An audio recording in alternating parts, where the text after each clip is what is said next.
ಹೆತ್ತ ಮಗುವನ್ನು ಮಾರಾಟ ಮಾಡಲು ವಿರೋಧ ವ್ಯಕ್ತಪಡಿಸಿದ ಮತ್ತು ತವರು ಮನೆಯಿಂದ ಹಣ ತರಲಿಲ್ಲ ಎಂಬ ಕಾರಣಕ್ಕೆ ಹೆಂಡತಿಯನ್ನೇ ಕೊಲೆ ಮಾಡಿರುವ ಘಟನೆಯೊಂದು ಹಾಸನದಲ್ಲಿ ನಡೆದಿದೆ. ಗುಲ್ಶೀರ್ ಭಾನು ಕೊಲೆಯಾದ ಮೃತ ಮಹಿಳೆಯಾಗಿದ್ದು, ಪತಿ ಸೈಫುಲ್ಲಾ, ಅತ್ತೆ ನಾಜಿಮಾ, ಮಾವ ನೂರುಲ್ಲಾ, ಆಕೆಯ ತಂಗಿ ಸಿಮ್ರಾನ್ ಮತ್ತು ಆತನ ಪತಿ ಮುಷೀರ್, ಪತಿಯ ತಂಗಿ ಆರ್ಫಾ ಕೊಲೆ ಮಾಡಿದ ಆರೋಪಿಗಳು ಎನ್ನಲಾಗಿದೆ. ಹಾಸನ ಮೂಲದ ಮೃತ ಮಹಿಳೆ ಗುಲ್ಶೀರ್ ಭಾನುಲನ್ನ ಚನ್ನರಾಯಪಟ್ಟಣ ನಿವಾಸಿಯಾದ ಆರೋಪಿ ಸೈಫುಲ್ಲಾಗೆ 13 ವರ್ಷಗಳ ಹಿಂದೆ ಮದುವೆ ಮಾಡಿಕೊಡಲಾಗಿತ್ತು. ಮದುವೆಯಾದ 1-2 ವರ್ಷಗಳ ಕಾಲ ಚೆನ್ನಾಗಿದ್ದು, ಬಳಿಕೆ ತವರು ಮನೆಯಿಂದ ಹಣ ತರುವಂತೆ ಪೀಡಿಸುತ್ತಿದ್ದ ಎನ್ನಲಾಗಿದೆ.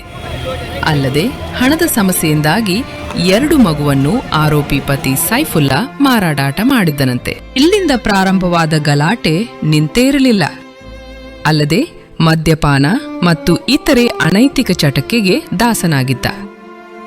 ಇಂದು ಮತ್ತೆ ಹಣಕ್ಕಾಗಿ ಬೇಡಿಕೆ ಇಟ್ಟು ಗಲಾಟೆ ನಡೆಸಿ ಕೊಲೆ ಮಾಡಿದ್ದಾನೆ ಎಂಬುದು ಪೋಷಕರುಗಳ ಗಂಭೀರ ಆರೋಪ.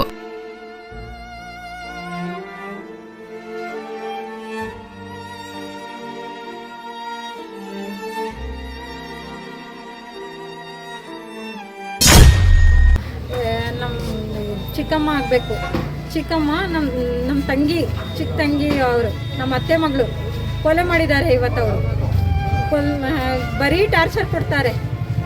ಬರೀ ಟಾರ್ಚರ್ ಅಂದರೆ ಟಾರ್ಚರು. ಮದುವೆ ಯಾವಾಗ ಆಗಿದ್ದಾರೆ ಆವಾಗಲಿಂದನೂ ಟಾರ್ಚರು. ಮೈ ಮೇಲೆ ಒಂಚೂರು ಜಾಗ ಇಲ್ಲ, ಎಲ್ಲ ಗಾಯ, ಮೈ ಮೇಲೆ ತುಂಬ ಗಾಯ, ಒಂಚೂರು ಜಾಗ ಇಲ್ಲ. ಎಷ್ಟು ಟಾರ್ಚರ್ ಕೊಟ್ಟಿದ್ದಾರೆ ಅಂದರೆ ಮೇಲಿಂದ ಬಿದ್ದರೆ ಸತ್ತೋಗ್ತಾರ ಯಾರಾದರೂ? ಸತ್ತೋದ್ರೆ ಎಲ್ಲ ಬರ್ತಾರೆ. ಮೇಲಿಂದ ಬಿದ್ದ ತಕ್ಷಣ ಎಲ್ಲರೂ ಬರ್ತಾರೆ ಬೀದಿನಲ್ಲಿ, ಬಿದ್ದೋದ್ರು ಅಂತ. ಇವು ತಗೊಂಡೋಗಿ ಹೆಣಗೆ ಹಾಕ್ಬಿಟ್ಟು ಬಂದಿದಾರಲ್ಲ, ಇದು ನ್ಯಾಯನಾ? ನೀವೇ ಹೇಳಿ, ನ್ಯಾಯನಾ? 2 ಮಕ್ಕಳಿಗೆ ಮಾರಿದ್ದಾರೆ, ಒಂದು ಹೆಣ್ಣು ಒಂದು ಗಂಡು ಮಾರಿದಾರಲ್ಲ. ಇವರು ಮಾರ್ಬೋದಾ? ದುಡ್ಡಿಗೋಸ್ಕರ ಇದ್ ಮಾಡ್ಕೊಬಿಟ್ಟು ಮಾರಿದಾರಲ್ಲ, ಮಾರ್ಬೋದಾ ಇವರು? ನಾಜಿಮಾ, ಸೈಫುಲ್ಲಾ ಮದುವೆ ಆಗಿ 14 ವರ್ಷ ಆಯಿತು. ಒಂದು ಹೆಣ್ಣಿದೆ, ಒಂದು ಗಂಡಿದೆ. ಒಂದು ಹೆಣ್ಮಗುಗೆ ತುಂಬ ಟಾರ್ಚರ್ ಕೊಟ್ಟಿದ್ದಾರೆ. ಅವ್ನ ಮೈ ಮೇಲೆ ಒಂಚೂರು ನೋಡಿ, ಮೈ ತೆಗೆದು ಮಗು ನೋಡಿ, ಗಾಯ ಅಂದರೆ ಗಾಯ ಮೈ ಮೇಲೆ. ಗಂಡು ಮಗುಗೆ ನೋಡಿ ಒಂಚೂರು ಗಾಯ ಇಲ್ಲ ಗಂಡು ಮಗು ಮೇಲೆ. 2 ಮಕ್ಳಿಗೆ ಮಾರಿದ್ದಾರೆ ಅವರು ದುಡ್ಡಿಗೋಸ್ಕರ. 2 ಮಕ್ಳಿಗೆ ಮಾರಿದ್ದಾರೆ.